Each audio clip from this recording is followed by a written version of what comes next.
বিসমিল্লাহির রহমানির রহিম।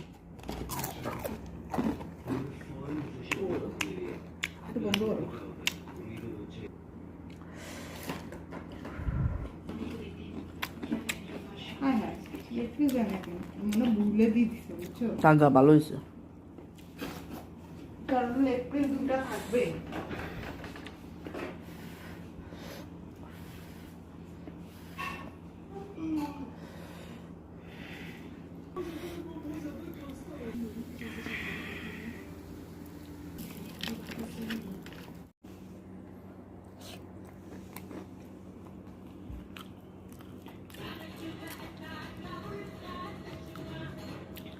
Chicken fry দিয়ে কচুর ছড়া দিয়ে খেতে খুবই ভালো লাগতেছে। কচুর ছড়া চিংড়ি মাছ দিয়ে রান্না করছি, সাথে দিছি বিলাতি ধনেপাতা।